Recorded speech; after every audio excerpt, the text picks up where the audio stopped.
지금 이더리움 흐름은 단순히 비트코인을 따라서 반등 중이라고 보면 안 되는 자리입니다. 오히려 이번 움직임에서는 이더리움이 비트코인보다 먼저 분위기를 바꾸려는 흔적이 조금씩 보이고 있습니다. 대부분 이 자리에서 양봉 몇 개 보고 추격을 들어가다가 흔들리는데, 오늘 브리핑에서는 1시간 봉과 15분 봉을 같이 놓고 지금 이더리움이 어떤 구간에 서 있는지, 그리고 왜 이 자리를 조심해야 되는지 정리해드리겠습니다. 안녕하세요, 트레이더 A입니다. 먼저 1시간 봉부터 보겠습니다. 지금 이더리움 1시간 봉은 차트 자체보다 시장 분위기 변화를 읽는 게 더 중요한 자리입니다. 왜냐하면 지금 이더리움은 강하게 올라가는 것도 아니고 완전히 무너지는 것도 아닙니다. 오히려 시장이 계속 다시 위험자산 모드로 돌아갈 건지 시험하는 흐름에 가깝습니다. 대부분 사람들은 여기서 양봉 몇 개 나오면 바로 강세 전환이라고 생각하지만 지금 시장은 그렇게 쉽게 방향을 안 주고 있습니다. 대부분 이 자리에서 착각하는 패턴이 거의 정해져 있습니다. 양봉 몇 개가 나오면 이제 상승 전환이라고 생각하고, 반대로 음봉이 몇 개 나오면 다시 하락 시작이라고 생각합니다. 근데 실제 시장은 그 중간 과정이 훨씬 중요합니다. 지금 같은 구간에서는 세력이 방향을 만드는 게 아니라 참가자 심리를 먼저 흔듭니다. 즉, 롱을 잡은 사람은 불안하게 만들고 숏을 잡은 사람도 확신을 못 갖게 만드는 자리라는 겁니다. 큰 흐름으로 정리하면 이더리움은 급락 이후 하락 압력이 둔화되며 구조 복구 흐름을 만들고 있습니다. 이 흐름이 왜 중요한지는 비트코인과 같이 봐야 명확하게 보입니다. 현재 이더리움은 비트코인 흐름을 기본적으로 따라가고 있습니다. 근데 중요한 건 따라가는 강도입니다. 최근 비트코인이 눌릴 때 이더리움도 같이 밀렸지만 반등 복구 속도는 이더리움이 조금 더 빠르게 나오고 있습니다. 이건 단순 알트 반등이 아니라 시장 안에서 다시 리스크 자산 선호가 살아나는지 체크하는 흐름으로 볼 수 있습니다. 특히 이더리움은 기관 자금이 들어올 때 비트코인 다음 단계에서 가장 먼저 반응하는 경우가 많습니다. 그래서 지금 이더리움 흐름이 중요한 겁니다. 이게 왜 그렇게 중요하냐? 이더리움은 위험자산 안에서의 핵심 자산 역할을 하기 때문에 시장이 다시 위험자산 선호로 돌아설 때 가장 먼저 신호가 붙습니다. 즉, 이더리움 반등 복구 속도가 비트코인보다 빠르게 붙는다는 건 단순 알트 반등이 아니라 시장 안에서 다시 리스크 자산 선호가 살아나는지 체크할 수 있는 가장 빠른 단서가 된다는 뜻입니다. 15분 봉으로 좁혀서 봐도 같은 그림이 보입니다. 비트코인은 최근 반등 이후에도 계속 위에서 눌리는 흐름이 반복됐는데, 이더리움은 하락 이후 저점을 만들고 나서 반등 속도가 훨씬 빠르게 붙고 있습니다. 특히 단기 이평 회복 속도를 보면 비트코인보다 이더리움이 더 빠르게 단기 이평 위로 복귀하려는 움직임이 나왔습니다. 시장에 기관성 자금이나 상대적으로 큰 자금이 들어올 때는 대부분 비트코인 다음이 아니라 이더리움부터 반응이 붙는 경우가 많습니다. 왜냐하면 이더리움은 위험자산 안에서의 핵심 자산 역할을 하기 때문입니다. 즉, 지금 이더리움은 단순 후행 알트 느낌보다 시장이 다시 위험자산 선호로 돌아설 수 있는지 테스트하는 느낌에 더 가깝습니다. 이런 분위기를 종합하면 지금 시장 강도가 어느 정도인지 그림이 보입니다. 현재 강도는 중립에서 강세 전환 시도 정도로 보입니다. 완전한 강세장은 아닙니다. 근데 하락 압력이 둔화된 건 분명합니다. 차트 구조를 보면 큰 폭 하락 이후 저점을 높이면서 횡보 복구 흐름이 나오고 있습니다. 이건 단순 기술적 반등과는 조금 다릅니다. 왜냐하면 단순 반등이면 위쪽 저항에 닿자마자 바로 무너지는데, 지금은 계속 중간 가격대에서 버티는 시간이 늘어나고 있습니다. 이건 시장에 던질 사람보다 기다리는 사람이 조금씩 늘어나고 있다는 뜻이고, 세력이 아직 아래 물량을 쉽게 포기하지 않았다는 의미이기도 합니다. 조금 더 구조 자체로 정리하면 현재 이더리움은 하락 이후 회복과 재정비 단계에 들어와 있습니다. 완전한 상승 복귀는 아니지만 하락 전환 공포가 가장 강했던 구간은 지나간 느낌입니다.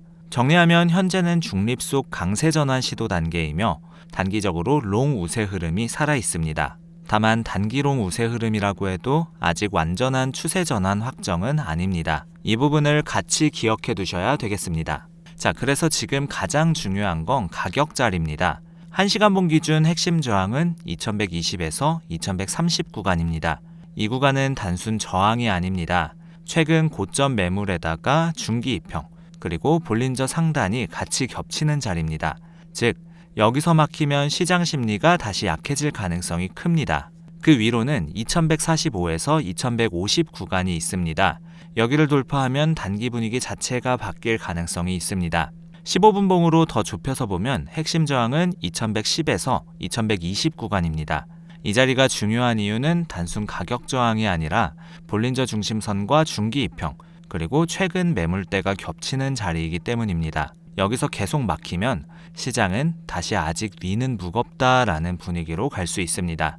반대로 돌파 후 안착하면 2140 부근까지는 생각보다 빠르게 열릴 가능성이 있습니다. 두 타임프레임을 같이 놓고 보면 결론은 명확합니다. 2120에서 2130 돌파 여부가 이더리움 분위기 전환의 핵심입니다. 저항 자리를 봤으니 반대편 지지도 같이 점검해야 됩니다. 1시간 본 기준 핵심 지지는 2095에서 2085입니다. 특히 2085가 깨지면 이번 복구 흐름 자체가 흔들릴 가능성이 큽니다.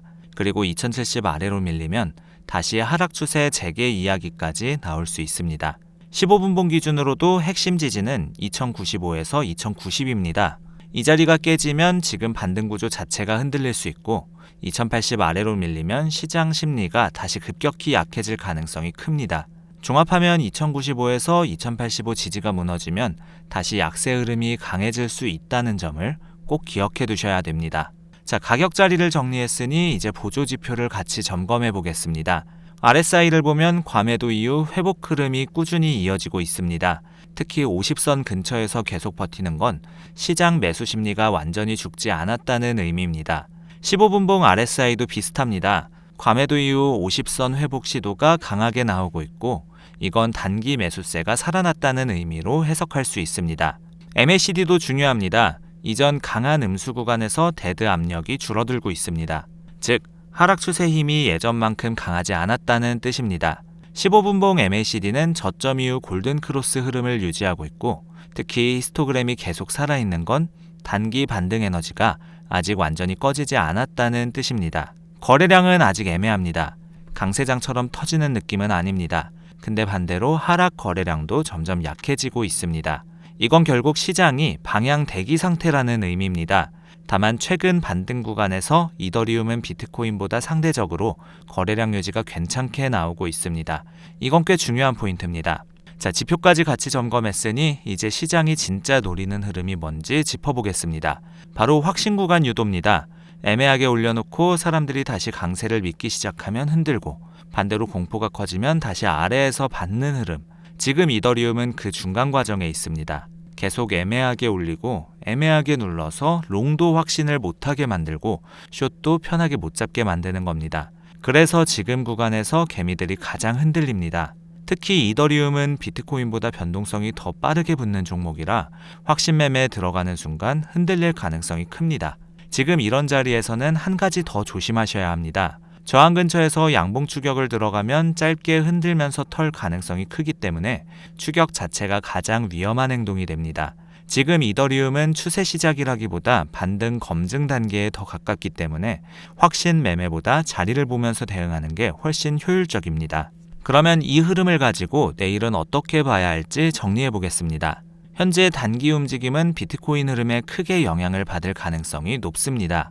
근데 만약 비트코인이 횡보하는데 이더리움만 상대적으로 버틴다면 그건 굉장히 중요한 신호가 될 수 있습니다.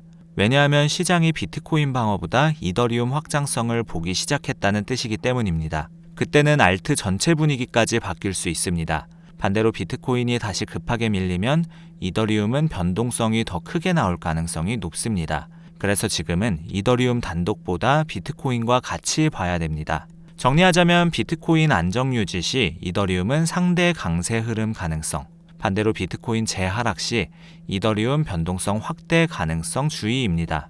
마지막으로 한 가지만 더 강조하고 마치겠습니다.